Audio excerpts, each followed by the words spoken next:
Chegou o momento do Ver Mais Beleza. Adoro! Toda segunda-feira temos esse espaço para tirar dúvidas sobre o universo dos procedimentos estéticos e cirúrgicos, trazendo alertas essenciais sobre segurança, apresentando as tecnologias e técnicas mais modernas do mercado. E tudo para o seu bem-estar, tá? E para isso a gente recebe no estúdio o médico cirurgião plástico, Dr. Luciano Schutz, da Clínica Luciano Schutz, que assina o quadro. Boa tarde, seja bem-vindo. Boa tarde, mais uma vez um prazer estar aqui num dia friozinho. Ai, nem fala, segunda-feira preguiçosa essa, mas né? Mas o coração tá quente, vamos lá. Tá quente. E uma segunda-feira preguiçosa, mas a gente quer ficar linda, né, gente? Ficar lindo. Assunto de hoje é lift facial. A gente quer trazer para você elementos para quebrar o maior tabu que eu acho da cirurgia plástica, doutor Luciano, que é o medo do rosto ficar esticado ou com aquela aparência artificial. Doutor, nós vimos nos episódios anteriores, por exemplo, né, que os injetáveis, os lasers, enfim, as agulhas são excelentes, mas quando que o paciente deve fazer um lift facial com cirurgia? Então, é fundamental que o paciente entenda que tudo é questão de indicação. A gente diz em medicina, qualquer tratamento cirúrgico ou médico ou clínico, enfim, ele tem que ter indicação. Exemplo, se você tem infecção, tem indicação de usar um antibiótico, senão não. Da mesma maneira, os tratamentos para face, principalmente a flacidez facial, que vai acontecendo com o passar dos anos, como se fosse um derretimento das estruturas da face, você tem que avaliar, porque não adianta preencher essa flacidez com volume, porque o resultado não vai ficar bonito, não vai ficar natural. Mas especificamente hoje, que o nosso assunto é lift facial, é entender que os nossos tecidos, né, desde o mais superficial, que é a pele, até o mais profundo, que é a musculatura, todos sofrem a ação da gravidade em conjunto. Então, é como eu estava agora, antes de vir para cá, assistindo um documentário sobre arquitetura chinesa, lá os palácios antigos. Então, como tem a fundação, os pilares e o telhado. É como você imaginar que nós tivéssemos isso também, 3 camadas. Então, imagina que um terremoto veio e desajustou tudo, ficou tudo torto, tudo desajustado, com o passar do tempo os tecidos caíram. Aí você vai lá e arruma só o telhado, sem arrumar os pilares, sem arrumar a fundação, isso não vai ter um bom resultado, nem bonito e nem duradouro.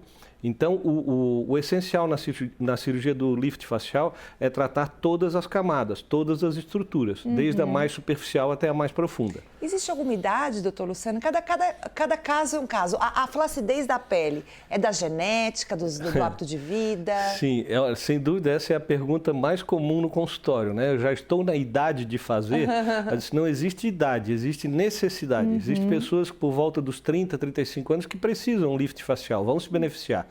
Tem pessoas talvez com mais idade, com 60, que não necessitem. Então é uma questão de necessidade, não de idade. Não tem problema nenhum fazer um lift com 35 anos e nem tampouco com 82 ou 85. Basta a pessoa estar bem de saúde, que possa submeter o procedimento, ela pode fazer a cirurgia tranquilamente. É uma cirurgia bastante segura e, claro, como eu disse já anteriormente, carece sim de uma avaliação rigorosa no consultório para que a gente explique direitinho quais os benefícios que ela pode ter com o procedimento. Sim, e ao longo dos anos, né, doutor Luciano, já evoluiu bastante. As pessoas ainda têm medo do rosto esticado, é o que a gente mais ouve falar, né? E é uma das coisas que eu faço questão de demonstrar no consultório. Eu tenho um grande espelho onde eu boto a paciente sentada de frente para o espelho e eu faço os movimentos na face corretamente. Então, há uma grande diferença entre o esticamento e o reposicionamento. Quando você faz o esticamento no sentido para trás, puxar os tecidos para trás, você vai resolver o problema da flacidez, mas o rosto vai ficar deformado, vai ficar estranho e esquisito. O que a gente quer é resgatar a identidade da pessoa, ou seja, manter a sua fisionomia, mas com o ar de estar mais jovem. E por isso é interessante porque existem ângulos diferentes, desde a região do pescoço, que é o terço inferior, terço médio e terço superior, existem ângulos específicos para onde esse tecido tem que ser reposicionados corretamente, que aí você vai ter um resultado supernatural e imperceptível.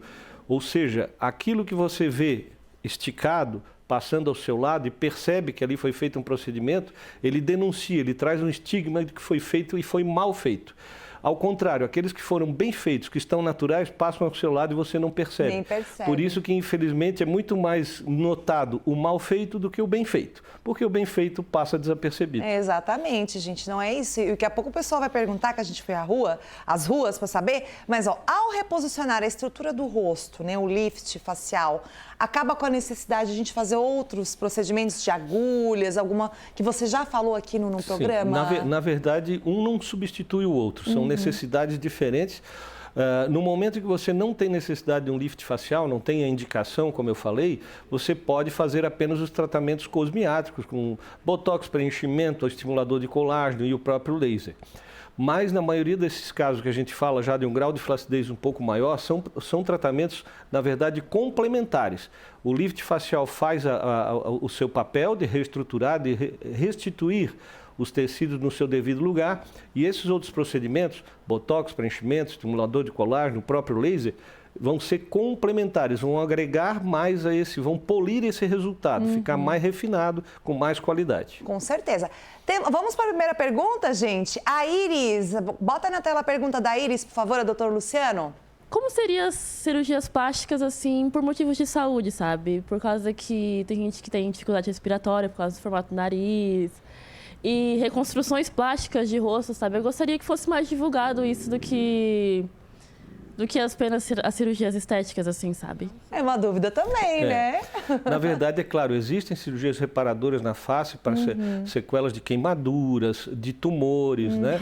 Muita gente não sabe, mas o cirurgião plástico também opera muita parte de tumor de face, principalmente tumor de pele, próximo a gente chama de orifícios naturais, ou seja, perto da boca, perto do nariz, perto dos olhos, são regiões um pouco mais delicadas, porque às vezes a necessidade da remoção de um tumor nessa região, a reconstrução tem que ser muito bem feita para não causar, né, deformações. Então, nessa parte de reconstruções, de reparações, é mais comum em queimaduras, em sequelas de acidentes, né, aqueles acidentes que a pessoa bate com o rosto no carro, no para-brisa. Então, é muito também, a cirurgia plástica trabalha com essa área. E, como eu já falei, nos casos de queimaduras e tumores. Já nessa parte respiratória é mais interno, é mais com a parte da otorrinolaringologia. Mas, evidentemente, que se o problema respiratório for por alguma obstrução das narinas, ali pode ser tratado também pela cirurgia plástica. Além disso, algumas deformidades congênitas, né? Então, o lábio, a fenda palatina, lábio leporino, algumas malformações de orelha, são todas fruto de cirurgia também reconstrutora e reparadora feita pela cirurgia plástica. Agora a Esther está perguntando ao doutor Luciano Schutz. Fala, Esther. Meu sonho é fazer uma lipo, né? HD, aquela para deixar a barriga bem definida, e gostaria de saber como depois na recuperação, quanto tempo demora e se é muito demorado no processo de recuperação, quais são os cuidados. Olha, gente, doutor Luciano, o pessoal não quer saber do rosto, quer saber da barriga, quer ficar com a barriga chapada. Conta pra gente, doutor Luciano. Mas sabe que é muito comum também essa visão de que vou fazer uma lipo, ganhou esse nome, né, HD. Na verdade, todos os procedimentos são HDs. Sou um HD. Tudo que a gente faz procura o HD, a alta definição, dentro do que é possível, né? Como eu digo às vezes para as pacientes, né, ela diz, eu queria criar uma barriga definida. Olha, o cirurgião plástico não cria músculo, quem cria músculo é a academia. Ele pode destapar o músculo se está coberto de alguma maneira por uma flacidez ou por uma camada de gordura. Então, uma lipoaspiração bem feita vai trazer, sim, contornos, né, de sombras e luzes que são naturais no nosso corpo, que vai dar uma definição mais bonita. Mas é fundamental ter também bons hábitos alimentares e atividade física. Né? Não adianta o pessoal querer fazer isso, depois ficar comendo um monte de besteira. Mas assim, eu gostei da pergunta da Esther, porque é a minha também. É a tal do meu umbigo triste. Se eu fizer uma dessa, resolve? Então, nos casos assim que você tem umbigo triste, geralmente é uma flacidez do abdômen superior. Daí, dependendo do grau de flacidez, você pode tratar com lipo e com tecnologias de retração de pele, se for um caso mais simples. Se for um caso um pouco mais intenso de flacidez, nessa parte superior do abdômen, pode ser tratado com pequenos liftings de pele mesmo da região abdominal superior, que são feitos embaixo das mamas, escondidinhos embaixo das mamas. Sim, que isso legal. Tem É algo mais efeito. fácil para fazer. É algo super tranquilo e realmente bastante eficaz. E no caso da lipo que a Esther perguntou, demora muito tempo a recuperação, doutor? Então, ela perguntou da recuperação ali, se for uma lipo pura e simples, com ou sem tecnologia, a recuperação é muito rápida. Em cerca de 3 a 4 dias a pessoa volta ao seu trabalho. Tá. Tem a Fábia também. Rodou? Com relação à cirurgia plástica, eu acho que quando tem algo no seu corpo que te incomoda, que não tá legal, né? Eu acho que se você pode mudar, tem condições, eu acho válido, entendeu? Porque eu acho que quando você tá com a autoestima restaurado, eu acho que você só vai pra frente, sabe? E quando você se olha no espelho e você não gosta do que você vê, aquilo só te coloca pra baixo. Então, o meu conselho, se você pode fazer, faça. A gente adorou, Fábia. Essa aí não precisa nem falar nada, né? Ela já falou melhor que eu. Tudo. Mas assim, eu acho que é muito legal as pessoas... É porque no começo, talvez, né, ficou aquele estigma do rosto puxado pelos maus resultados profissionais, enfim, né? Mas eu acho que é importante a autoestima, né, doutor Luciano? E fazer certinho, não adianta fazer qualquer coisa. De certa maneira, houve uma certa banalização, né, dos procedimentos. Sim. E com isso, muitos procedimentos feitos por profissionais não especialistas. Isso é uma realidade não só na área da cirurgia plástica, como em tantas outras. Mas ela foi perfeita, ela fez um resumo maravilhoso de que a autoestima é tudo na vida da gente. Então, resgatar a autoestima. Se você tem a ciência, a arte da cirurgia plástica, onde a medicina encontra a arte, diria o meu chefe, é maravilhoso porque é algo que pode, sim, te restituir a tua alegria, a tua felicidade, a tua autoestima. Com certeza. Gente, os contatos do doutor Luciano ali. E na semana que vem, Olho Cansado. É um monte de nome que eu não sei, mas é pra gente levantar o olho, tá, gente linda? Pra ficar bem feliz. Doutor Luciano, muito obrigada e ansiosa pelo próximo. Eu que agradeço. Tô doido para voltar. Que coisa. Gente, lindas demais. É pra você perder o medo, ficar linda, hein?